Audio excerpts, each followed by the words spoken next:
Welcome to FPL Rivals. Don't know what I said there. That just shows my exhaustion here. World Cup special. Obviously, Siege and I are going to talk about England. Obviously, the early morning game yesterday. We'll also talk a bit about Norway and then the up-and-coming quarterfinal against Norway on Saturday.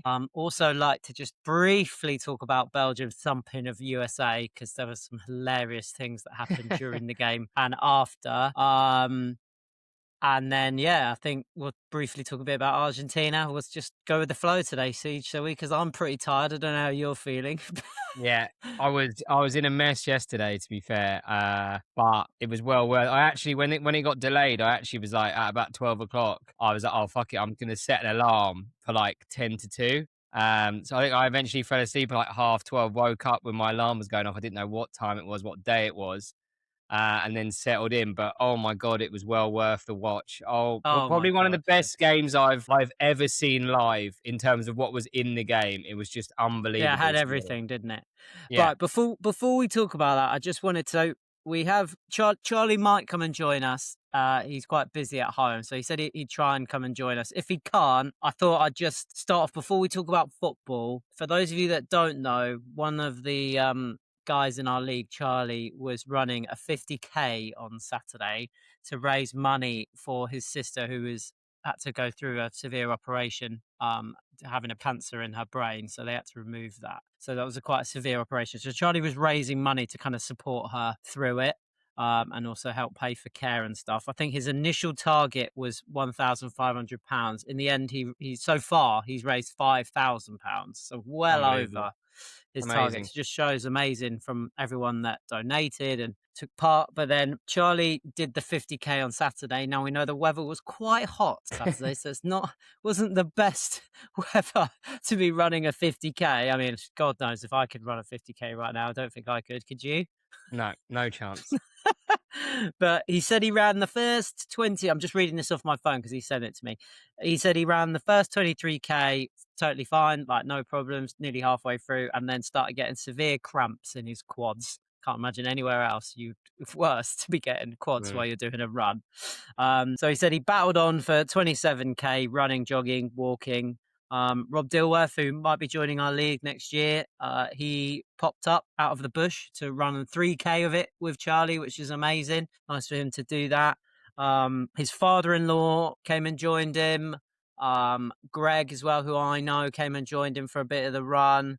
Some people cycled different parts of it. I know Balf cycled about 11k with him towards the end, which is a great shout out for Balf. Like all these people that came and supported Charlie. I think Charlie just wanted to say a big thank you to that for people coming and getting him through, because he did say, and these are his words, it was hot. So yeah, just a massive shout out, Charlie. Massive Yeah. congratulations. Obviously not an easy feat, so well done. He might come and join us later, so I'll tell him that I've said all this when he joins, but we'll let him do a bit more of a spiel about that. But anyways, back to the football. As you said, Siege, probably one of the best games I've ever. I'm so glad I watched it live Oh, incredible. because it wasn't. I mean, it was a stressful game. I'm not gonna lie. I was a lot more stressed in this game than I was in the Congo game. Funny enough, my dad got up as well. Bless him, in his late 60s. He got up to watch it, and me and him were texting each other throughout the game. Yeah. So my brother must have thought when he woke up, "What the fuck is going on?" And my phone got like 100 WhatsApps. But for an England performance at a World Cup, out of all the World Cups I've watched, I think it was by far, even though when we made the semi-finals in 2018, this trumped all those performances in that, I'd say. It was a brilliant performance. I mean, our top players stepped up. The way we defended for the last 30 minutes, I thought was Unbelievable. exceptional. But as you say, it literally had everything, didn't It it? did. So It did. And I think you were spot on.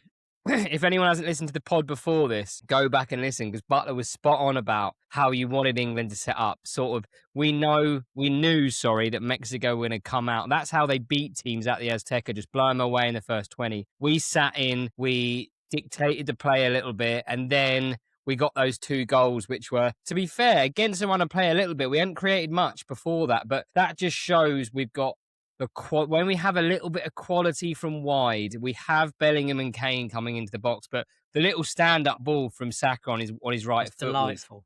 absolutely Delightful ball. delightful. And it's one of those when it goes over Kane's head and you can see Bellingham there, you're almost already celebrating. But I think it just shows the mentality of the team, the way they then came out, literally won the ball back straight into Kane, bang, 2-0. I think that was just, I thought, wow, this 2-0, we can just, you can get a little breather here. But as obviously everyone knows, it It went to kind of 2-1 very quickly, which Yeah, was, it was funny, right? Because I think we completely nullified them for that first yeah, we did, 35 we did. minutes of that game, right? They had nothing, and they tried, but and they had that one chance where it was a good save from Pickford down to his Yeah, left off off that Jimenez. Jimenez had a couple of Jimenez's decent header. headers, didn't he? Yeah. Yeah, but brilliant save for Pickford. But apart from that, they did it. And I knew as soon as we got through that first hydration break, I was like, you watch now. We're going to come out and try and catch them here. And obviously we did. We got those 2 goals. And those 2 goals kind of sparked them into life a little bit. Yeah, After that, I they were a know, it lot did. better. There was a lot more quality. And again, their goal was a good goal. It was a great finish from that Good finish, good Quinones. volley, yeah. He's their best Yeah. player, isn't he, that Quinones?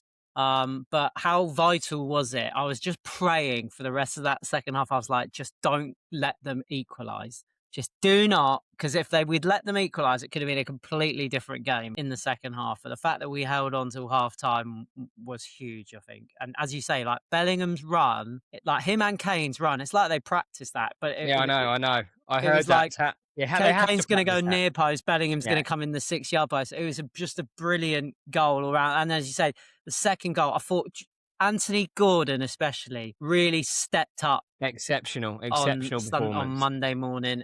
I thought he was brilliant, and he was the one that probably started really that second goal. He won the ball there in midfield with Elliot Anderson. Off we go. Kane could have easily taken a strike, but just shows his pure. Football IQ, isn't it? Just He's just pure football IQ.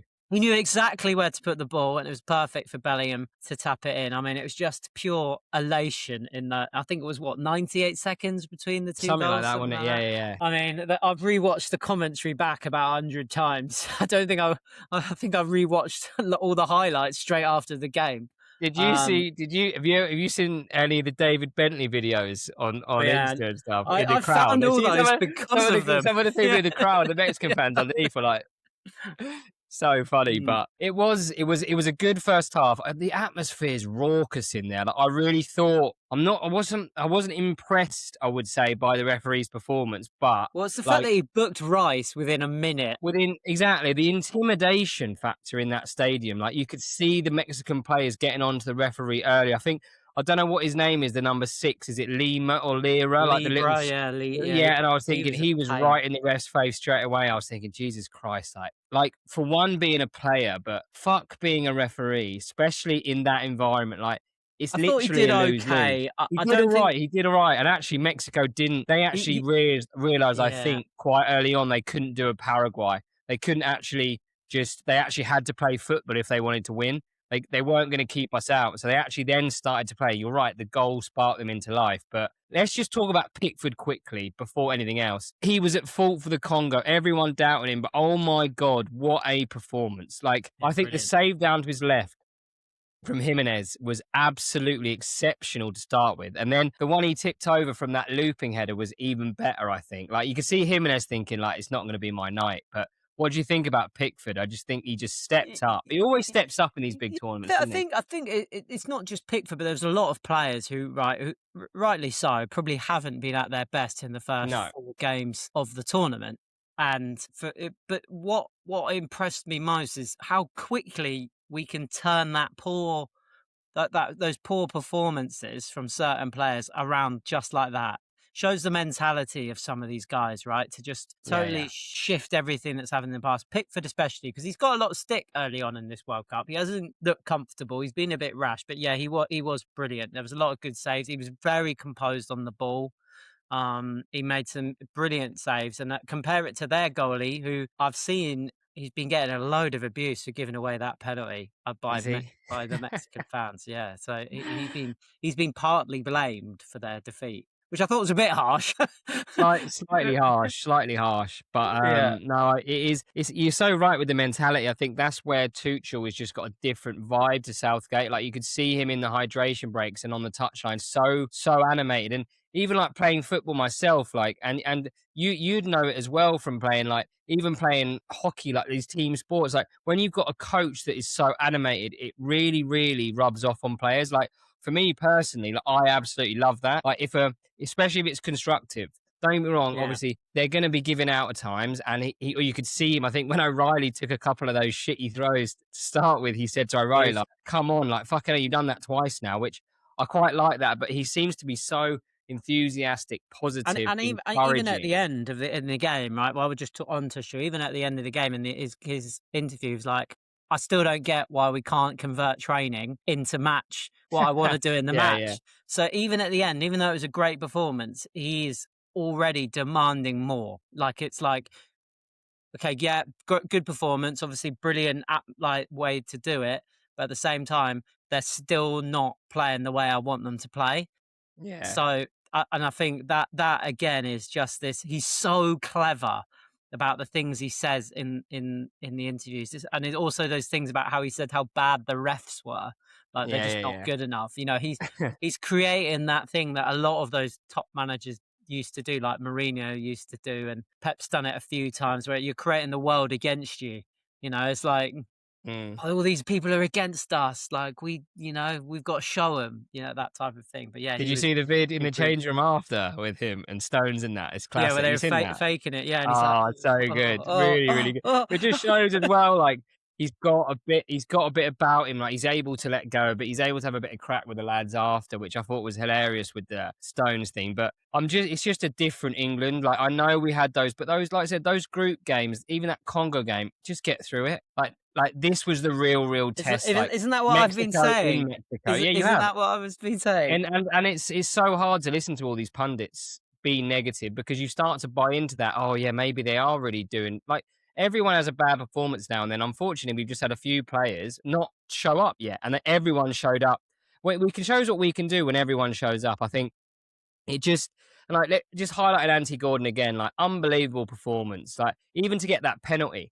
Like he shouldn't have Yeah, even got there. He was but definitely it was 70 yeah. 30 against him to get there. And he just sensed a little opportunity from a Pickford goal kick and then went for it, got there, nicked it, penalty, cheers. And that came at the perfect But point. I think as well, it was from minute one. There were times where he got the ball and he was instantly direct, right? He Yes. wasn't. There was no more of this cut back, find a pass. And Saka was the same, right? There was a lot more directness from what we've been asking from our For the wingers wingers, is absolutely. to put a bit of pressure on the fullback, right? And they definitely did that. And obviously Saka's ball. I know that Yeah. we've been crying Going out for down a the bit of outside. Yeah, quality, absolutely. in his ball. Second half was was Ooh. obviously we got off to that great start with the penalty and Harry Kane scores again, and so composed from the spot. I mean, just boomed But it into the you bottom never in corner. doubt, never in doubt.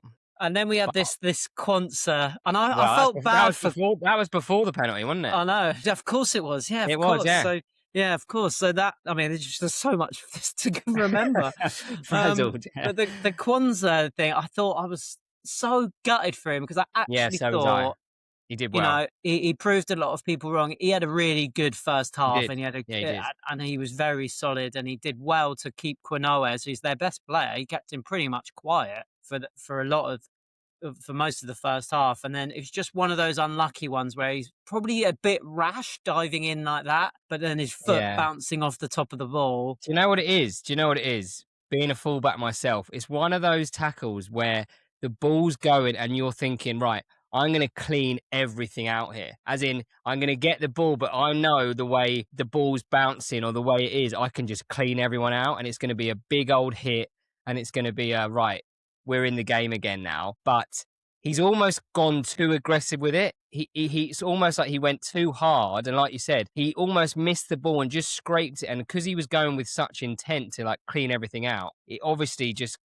Yeah, went into the lad's leg, and you could yeah. tell by the reaction from their players. Because I heard the commentators say, "Jesus Christ!" Like the Mexican bench is up in arms. I was thinking, "Oh my God! Like please don't show me a VAR slow mo on that." And Yeah, obviously the slow-mo looked you horrendous. knew as soon as it went to VAR, he was getting sent off. You know? It was a shock. I'm not sure if I Do you agree reckon with we the can get it slow suspended motion. so he can play against Norway? Is that Yeah, gonna be a I thing? don't know. Or I saw some hilarious memes of like Prince Charles on the phone yeah, and stuff like I was. that. I think I shared that one on my Instagram. That Prince Charles one. Charlie's just mentioned me. He said he's going to come on and join us, which would be great. Just before he does, I just wanted to also, obviously, the other big decision. Obviously, England were 3-1 up at this point. Yeah. I get why some people think it's a penalty. My only argument against it is the fact that we're meant to be leaning more towards the referees. I'm getting more nervous about games because the longer the tournament's gone on, VAR kind of stayed out for a lot of Yeah, I know, I early know. in the Now they're tournament. involved a lot, yeah. Now they're like, oh, we haven't been involved enough, so that we need more that we need more people to talk about us. So let's get involved more. I mean, it happened again today in the Argentina game, but the ref doesn't give it. So, and I think it's a 50-50 challenge. Like, there's not a lot in it. Right, there's not a lot It's in it, hard and to know Kane whether what it's kind hard of to know kicks who the got. bottom of his boot. Yeah, I thought Kane sort of. If you actually see the slow-mo, like if you look at the direction of the ball, it looks like Kane must have kicked it. But you're so right. Like the thing is with the refs, I do feel for them. How can you actually give that though? Like it just looks like a bit of contact. No one even appeals for it. The lad went down, got straight back up when he knew he wasn't getting a pen. Next thing you know, you've got Yeah, matey they've gone got to VAR. VAR As soon as getting they gone to involved. VAR, Yeah. they slow it down. Of course it's going to be a penalty. I think it comes back to that horrific, this horrific wording that they have for VAR, whether it's clear and obvious. And to me, that wasn't clear and obvious because No. if the refs made a clear and obvious mistake, then by all means, VAR get involved. Like I'm don't mind that, but the fact that it wasn't clear and obvious and the ref didn't give it on the field, and as you say, like the actual game of the play after that was it was a bit of there was a few players that appealed for it, but it wasn't like major. And then as soon as it went to VAR, I was like, well, they're going to give it. And then obviously Raul Jimenez is not going to miss a penalty because I don't think he ever misses penalties. No, yeah. Pickford gave it a good go. Yeah. They tried to psych him out, didn't he, Pickford? Tried to psych him out a bit, yeah, but it wasn't. But then from that moment on, I was literally like, this is going to be the longest 35 minutes plus however much added time there will be. It was tough, and he went to what? He bought Stones on him. What his substitutions were 65th, 70, brilliant, and then Dan Burn going to that 5. Like, and let's be Spence honest, came on, and I thought Spence was phenomenal when he came on. Excellent. Just thing is though, when it's a different mentality. Like I do think we can defend well when we are in the mindset too. And I do think, unfortunately, like particularly fullbacks like Spence, like. He's been asked to do too many things. He's been asked to attack. He's been asked to support. But then his main job is to defend. And when he was asked to do that last night, and like, especially like with Dan Burn, like he is in the team to do exactly that. I think he headed the ball more times than anyone else in the game. In The that blocks he put in as well, I was like, phenomenal. He was literally a ball magnet in there. But then again, as we said, like the substitutions were just perfect. Excellent. They came on. And realistically, for the next 20 minutes or so, Mexico didn't really have a sniff. I think the stat was they had one shot on target in the last 30 minutes. Yeah. Which just shows how well we defended as a team, And obviously they were going to get a chance, right? When you've got the ball that much and the amount of effort that the England players are having to put in to cover ground. And I thought, again, it was just a brilliant decision to take Harry Kane off and bring Morgan Rogers on because it just then... bit more legs. Rogers is going to chase the ball, right? And that helped as well. So I thought those things were funny. And then John Stones' tackle right at the end where he was excellent as well. He was excellent. And to be honest, I would very much, talking briefly about Norway, we'll get Charlie's thoughts on that in a minute. I thought, actually, with Kwanzaa out, I don't mind Konza going to right back. No, because he was I good. thought I thought he was decent against Mexico, and I don't mind Gurhey and Stones being our two centre backs against Haaland, who they've defended against all season in training. Yeah, exactly that. Right? Yeah, I forget that. I forget that actually. Yeah. So I think, like, actually, that probably helps us out a bit more that these guys are up against him pretty much every single day in training. So I wouldn't mind the Stones Gurhey. Stones probably can't play a full game. That's my only point to that. Is I don't know how fit is he that he can play a full game, but maybe you do move Konza out there and then you've got 3 really good centre backs, defenders yeah, against that Antonio Nusa, who's a great player, by the way. He looks decent, absolutely. And Erling Haaland. Charlie, welcome. Thanks for joining. Sorry, I apologise. That's all right. No worries. Better late than I'll never. just, yeah, it, exactly. mate. I'll just get you up to speed on where me and CJ Yes. are. We've all those messages you sent me.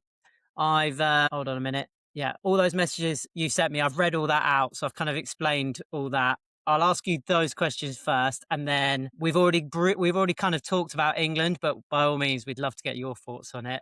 We've talked a lot about. We're about to talk about Norway, but we get your thoughts. But Charlie, please, how are you feeling? How's your body after your 50K? Mate, I feel privileged, first of all, to come back on here and see you guys. I'm not going to lie, since the fantasies paused, I haven't listened to a single pod. So it's good to see. Yeah, mate, you know I'm going to be on it, though. I'm going to be the most listened player when the new season starts, when CJ brings out the Spotify stats.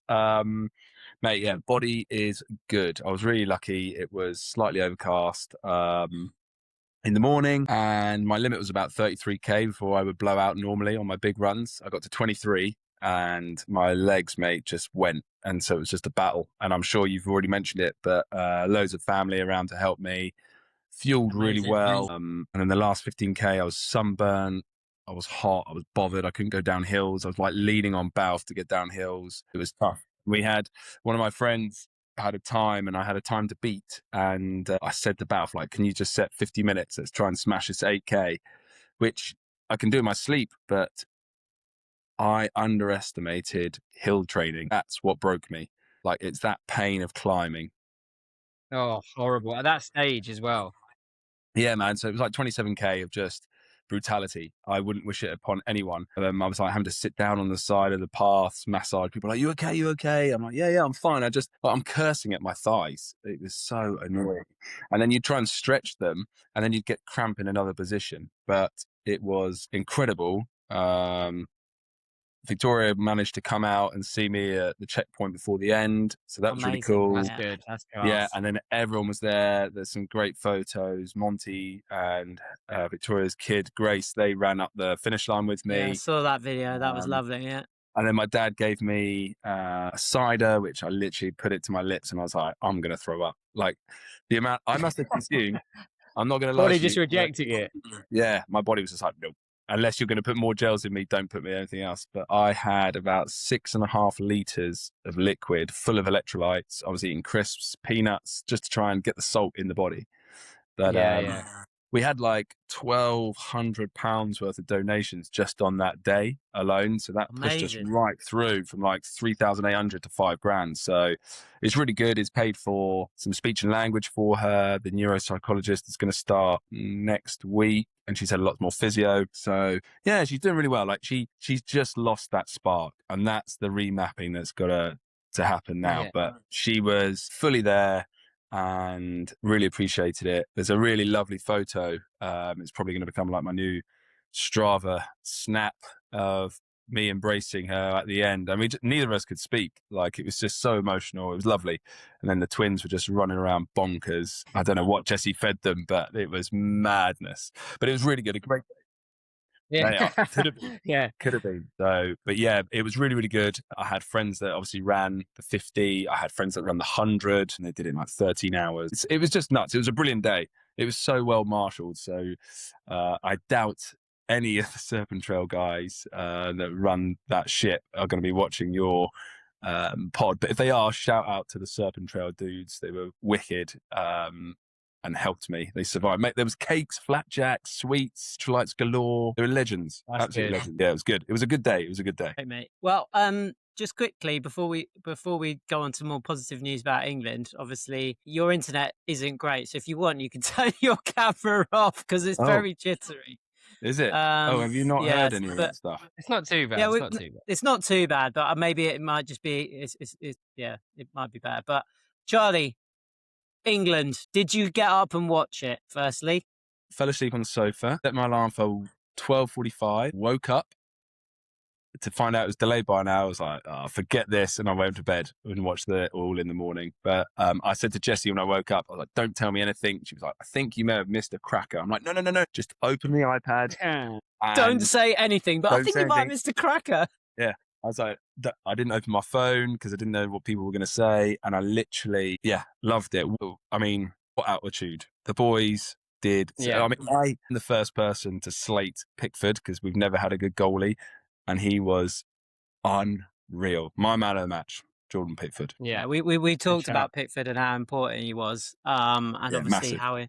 how incredible the game was. Really, thinking about Norway, Charlie, what are your initial thoughts on Norway? Would you have rather played Norway over Brazil? Because I'm getting a lot of contrasting views here, and Siege, I'll get your view as well on this in a minute. I think Are that's you a really happy to get Norway, or would you have rather have played Brazil? you got to play that, like everyone says this. You got to play the best Yeah, and agreed. Yeah. to win. Of course, I think I would much rather Odegaard's come alive in this World Cup, and Haaland has gone beast mode, and there's some random Norwegians that are just having the best World Cup right Their now. And goalie. yeah, Yeah, man, unbelievable. they'll be in the Prem. They'll be in the Prem next year, or at least in the big, the top 5 European leagues in the bigger teams. But Brazil, for all of their quality, they're a big ego side, aren't they? I mean, Neymar taking that penalty He just was. to He seal the was. I deal. thought he ruined them when he No, came on. I thought he was really. dreadful. Yeah, he didn't need to be there. And I felt for the Brazilians, right? Because they were having a great time before that. There was some flair. I felt really happy for Casemiro, who has had a shocker at United. It was great to see him bow out in some good form. I like looking at Bruno because I think he's going to be coming. This is Guimaraes, coming to Arsenal, hopefully. Or maybe he's going to go to Spurs. Who knows, mate? Who knows? But yeah, I mean, Norway is going to be a massive challenge, boys. Yeah, Massive.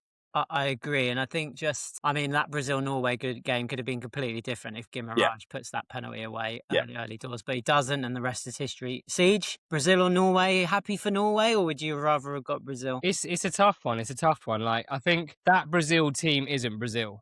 Firstly, like, No. I think we would have beaten them. Yes, it would have been different if Guimaraes scored that penalty. And like, let's be honest, Norwegian keeper Nyland's had the absolute game of his life.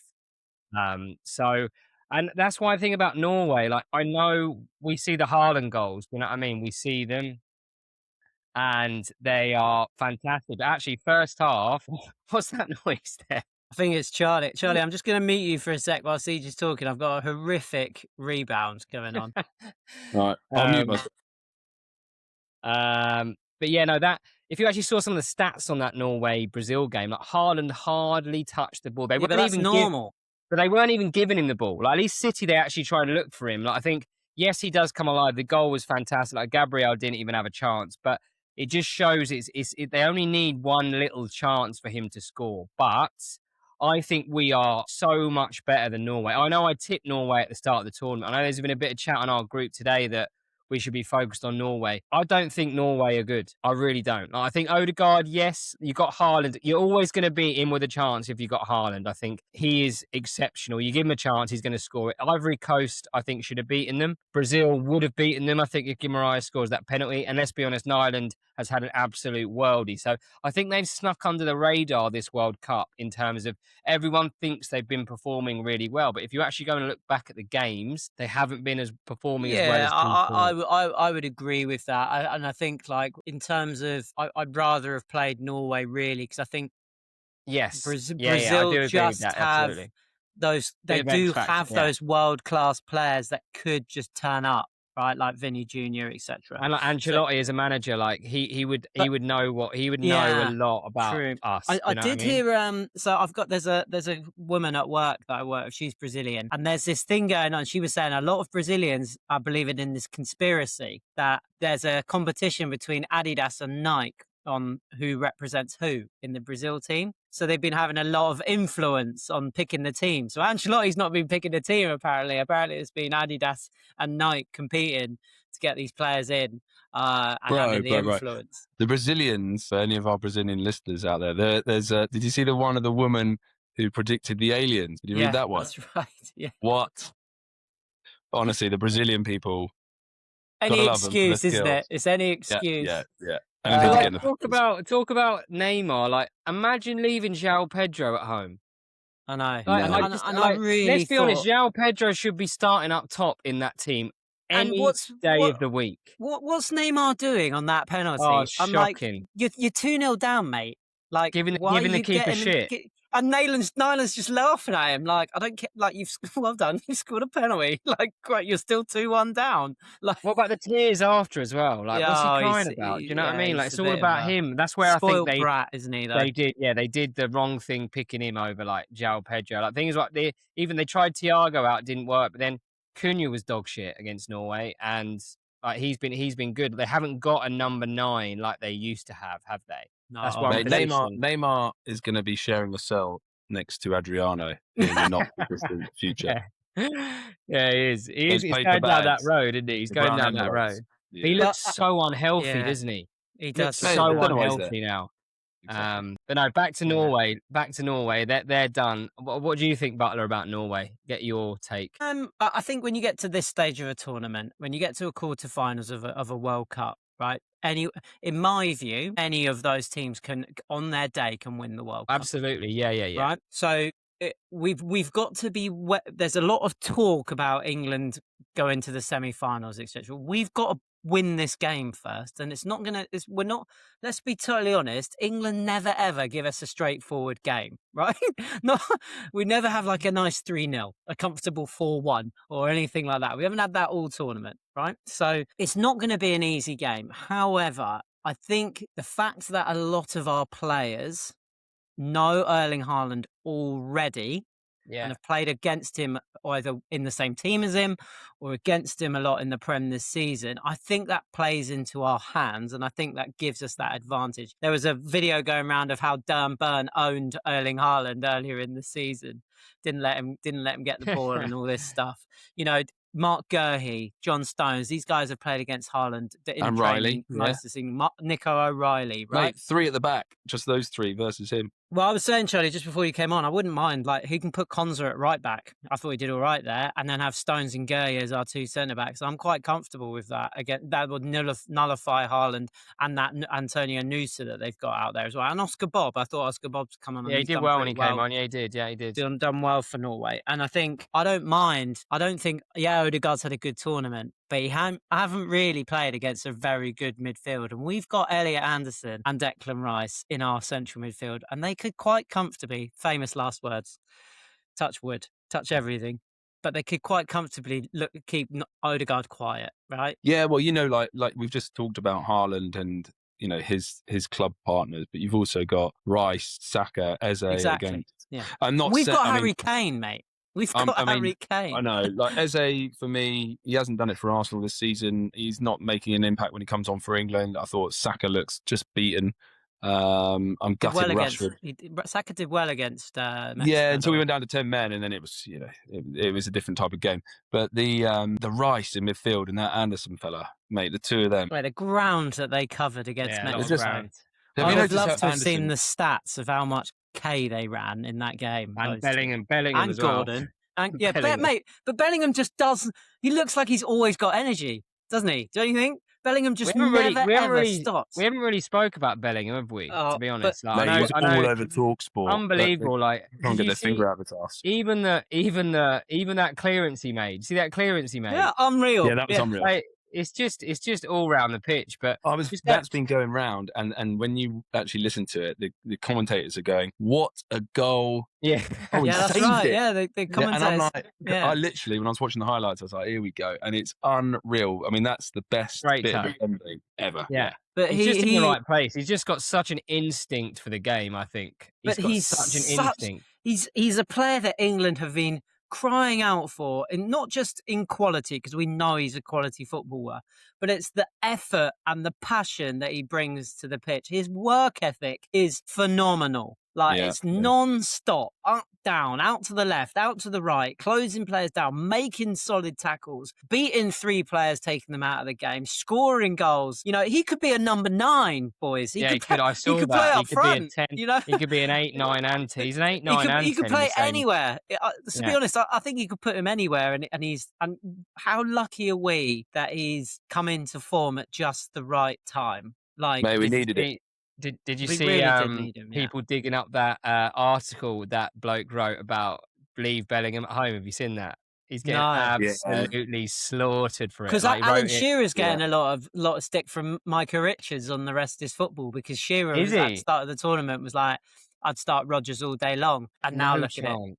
Yeah. It's just you can't compare the two. I'm sorry, like they are like Bellingham is streaks ahead of Morgan Rogers. I know Morgan Rogers is a good backup, like he's a very good backup, but A very good does backup. not even compare. Doesn't even compare. But they're to what Bellingham's completely got to different players as well, right? Rodgers, I think, has got a lot of that, a lot more like finesse about his game, whereas Yeah. Bellingham is everything. Like he Well, what was runs, the he's game? got skill, he can finish, could've he got- can head, he can do tackle, he can do it all. Yeah, but he also he's got a temper about him, and you're talking about that but passion. that's that passion, isn't it? Exactly. Like who was it we were playing? Was it Congo? And he just he got a bit fed up and went in with a massive challenge, didn't he? And Yeah. I was like, "Oh, you be careful there, boy." But I would love a player like that it doesn't matter where he is, but in the Arsenal team, like Mate, Rice is our Bellingham. Yeah, I you're think crying anyone out would for say they'd love but they'd like love from a player like But like Jude Bellingham. from a passion perspective, Yeah. I feel like Rice is the only they all are, but he's our Bellingham in terms of he wears his heart on his sleeve, and in that at the moment in England, right, you've got Kane, Bellingham, and Rice that are just smashing it. The three of them are solid. I think we've got, as you say, Charlie, those three players are probably our three world-class players in terms of what we've got there. But I mean, Jude Bellingham. And Anderson's not far away from it. And again, he is emotionless. Yeah, I know. But again, we haven't really talked much about Harry Kane. The guy just scores goals. Yeah, he just a nutter. scores goals. I mean, again, a phenomenal player. And the pass for Bellingham's goal, Siege, we talked about it earlier. Yeah. The pure football IQ about it is brilliant. And other things, obviously, to talk about post game. Harry Kane's interview afterwards, squeaky voice. Yeah, it was great. We've seen Ernie from Sesame Street replace him and do the voice. Brilliant. Seen that. Love that. Love just those little things are like little memories for England fans forever, right? As funny as they are, pure genius. And then the other thing, Jordan Henderson breaking his arm, falling over the advertising board. He had to have oxygen and all sorts. That was utter funny. madness. That is. Apparently, he's proper snapped his wrist as well, hasn't he?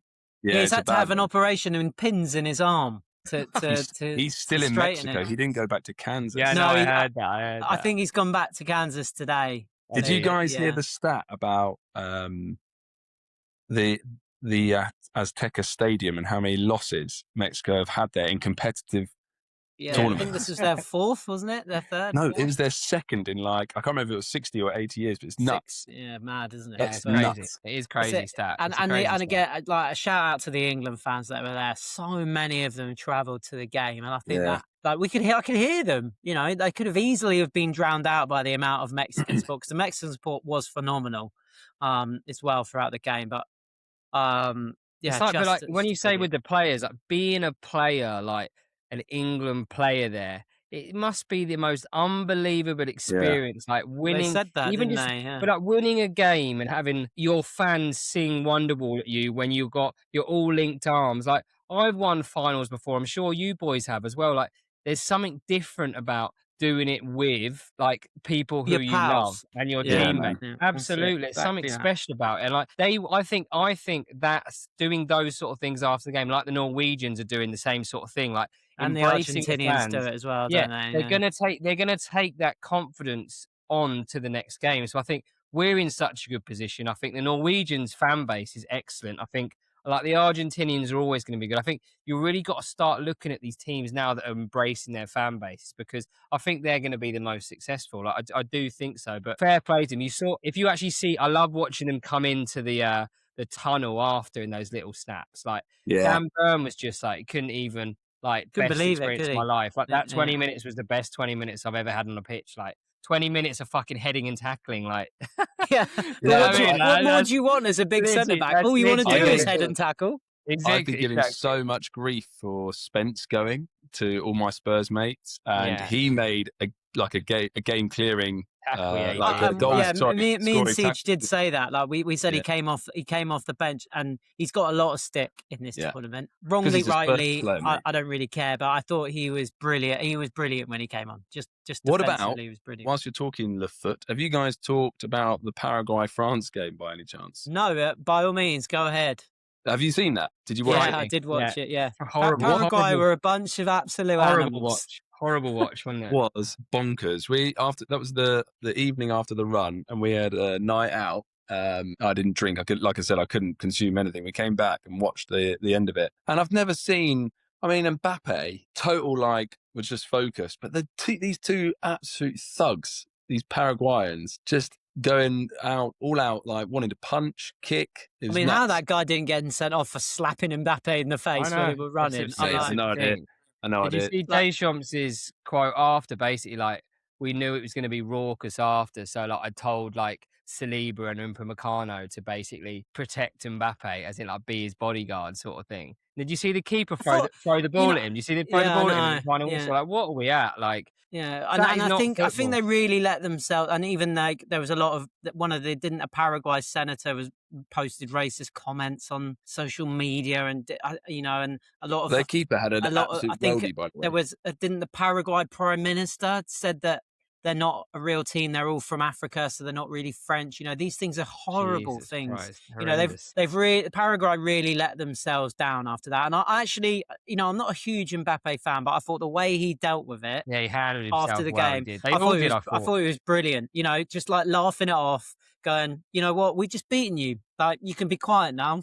like go sit down over there. So I felt really sorry for Almiron, the Newcastle player, because he's not a bad guy, and he's playing in this team where these players are just letting themselves down, their teammates down, their country down. Like, I was thinking, like, as a Paraguayan fan, you must be sitting there going, "What on earth is going on?" My point was they didn't need to get. They could nullify France in the way that they defended and like with passion, but they just ruined it for themselves. Yeah. The ref as well, mate. The ref, he was having an absolute shocker. He got a 1 out of 10. It's the lowest score I've ever received. He'd be going home, wouldn't he? After that, it would be probably his last game. Mate, watch idea. Watch him be the ref for the final.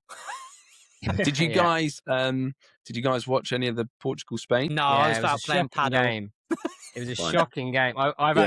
We've got a Spanish student staying with us at the moment. Like, and because Grania was out last night, I was just watching the game with her, and she was getting into it. And I said to her about 70 minutes in, I was like, "This is shit, isn't it?" She was like, "Yes, this is bad." What about Ronaldo's comments about after the game saying, "Oh, the Euros is the same as the World Cup"? No, I know, mate. And he said, like, you've been wanting to like disrespect me for 23 years. That sort He's of such chat. again. It's like another Neymar. Very true.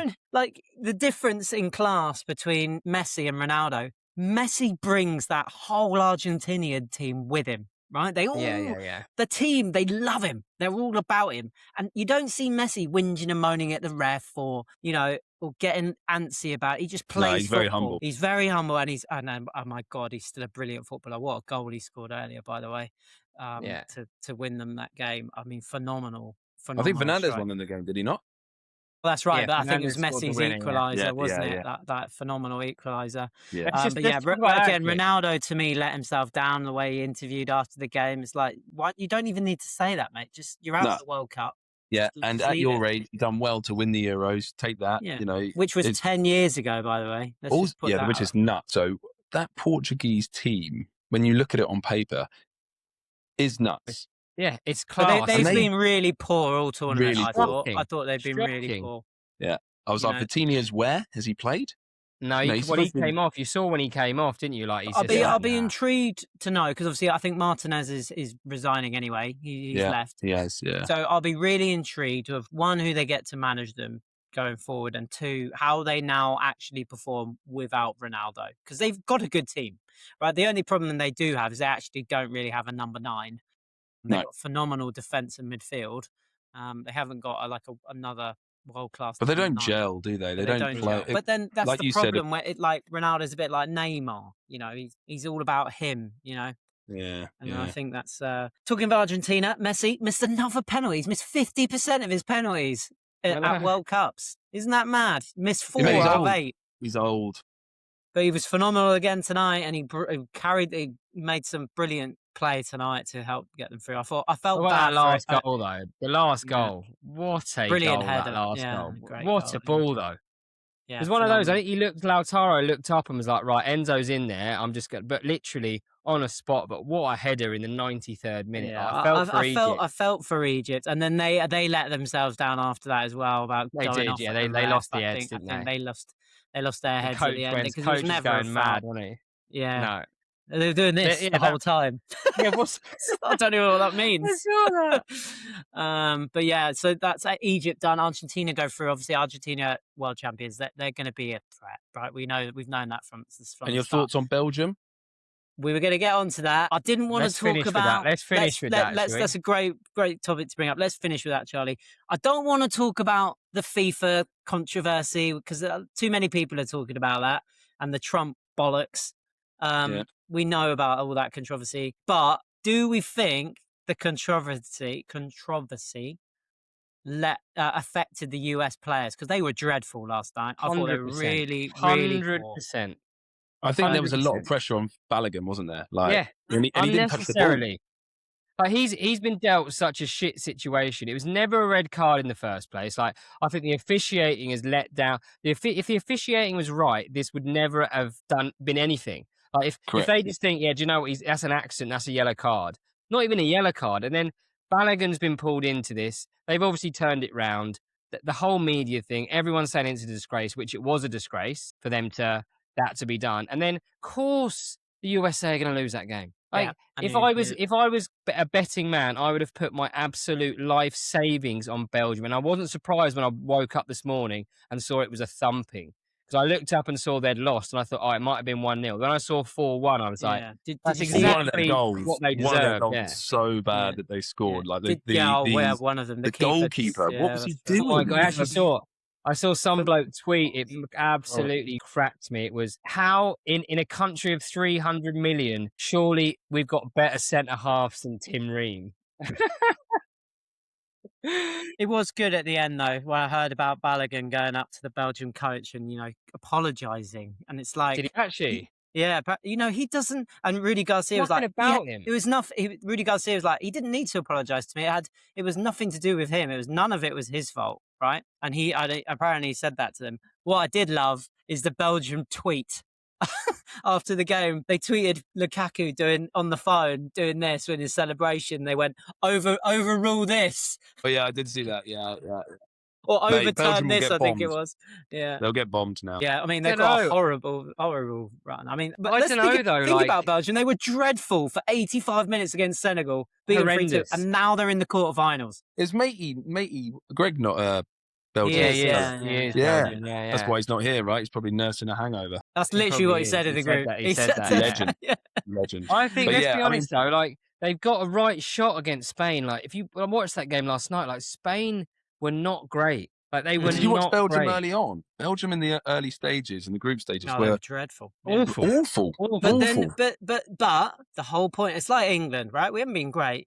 Teams grow into tournaments and they get better. Absolutely. I think they'll give Spain a right go. I think that'll be a very, very close game. Doku's not come to the party yet, has he? He's like world-class winger. I also think the same. I think Morocco will give France a really good game. That game I can't wait for. I actually can't wait for that.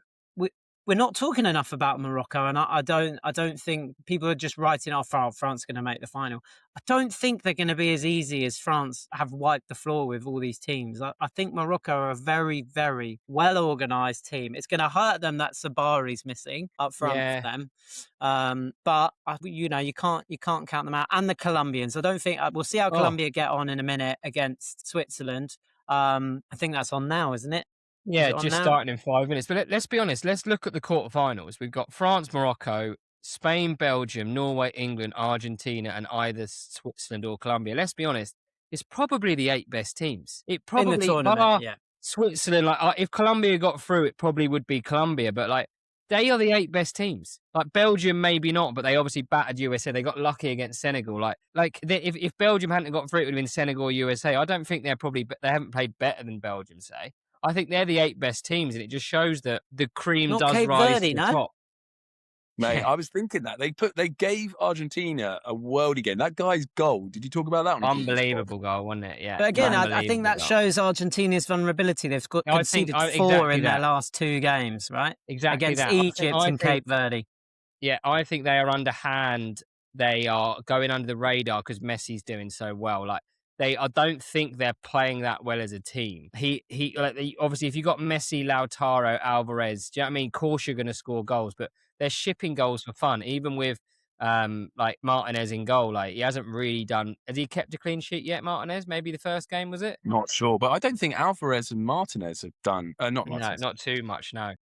Yeah, it is Martinez, the other striker. They haven't Lautaro, turned up yet. I mean, I'm hoping they don't. Right? I don't really Yeah, want exactly to be that. I know. playing Argentina, but listen, if they go on and do back, because they got if they win Copa back-to-back America, World Cup, Copa America.